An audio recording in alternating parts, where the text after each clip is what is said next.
कार्तिक माह की कृष्ण पक्ष की त्रयोदशी तिथि के दिन समुद्र मंथन के समय भगवान धन्वंतरी अमृत कलश लेकर प्रकट हुए थे। इसलिए इस तिथि को धनतेरस या धन त्रयोदशी के नाम से जाना जाता है। भगवान धन्वंतरी जब प्रकट हुए थे तो उनके हाथों में अमृत से भरा कलश था।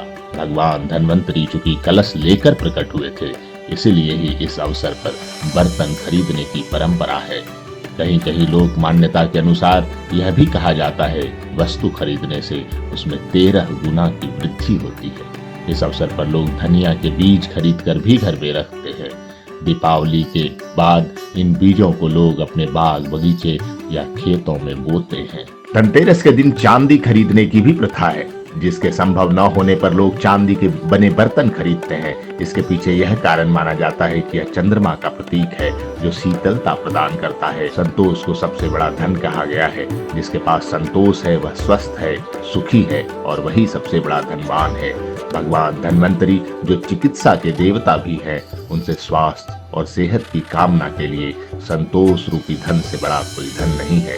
लोग इस दिन ही दीपावली की रात लक्ष्मी गणेश की पूजा हेतु मूर्ति भी खरीदते हैं। धनतेरस की शाम घर के बाहर मुख्य द्वार पर और आंगन में दीप जलाने की भी प्रथा है।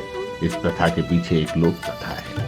कथा के अनुसार किसी समय में एक राजा थे जिनका नाम हेम था। देव कृपा से उन्हें पुत्र रत्न की प्राप्ति हुई। ज्योतिषियों ने जब बालक की कुंडली बनाई तो पता चला कि बालक का विवाह जिस दिन होगा उसके ठीक 4 दिन के बाद वह मृत्यु को प्राप्त होगा। राजा इस बात को जानकर बहुत दुखी हुआ और राजकुमार को ऐसी जगह पर भेज दिया जहां किसी स्त्री की परछाई भी न पड़े। देव योग से एक दिन राजकुमारी उधर से गुजर रही और दोनों एक दूसरे को देखकर मोहित हो गए। उन्होंने गंधर्व विवाह कर लिया। विवाह के पश्चात विधि का विधान सामने आया और विवाह के 4 दिन बाद यमदूत उस राजकुमार के प्राण लेने आ पहुंचे। जब यमदूत राजकुमार के प्राण ले रहे थे, उसकी पत्नी का विलाप सुनकर उनका हृदय भी द्रवित हो उठा। जब यमदूत कह रहे थे, उसी समय उनमें से एक ने यम देवता से विनती की कि हे यमराज, क्या कोई ऐसा उपाय नहीं जिससे मनुष्य अकाल मृत्यु से मुक्त हो जाए। दूत के इस प्रकार अनुरोध करने से यम देवता बोले, हे दूत, अकाल मृत्यु तो कर्म की गति है। इससे मुक्ति का एक आसान तरीका मैं तुम्हें बताता हूँ। कार्तिक कृष्ण पक्ष की त्रयोदशी रात जो प्राणी मेरे नाम से पूजन करके दीप माला दक्षिण दिशा की ओर भेंट करता है, उसे अकाल मृत्यु का भय नहीं रहता है। यही कारण है कि लोग इस दिन घर से बाहर दक्षिण दिशा की ओर दीप जलाकर रखते हैं।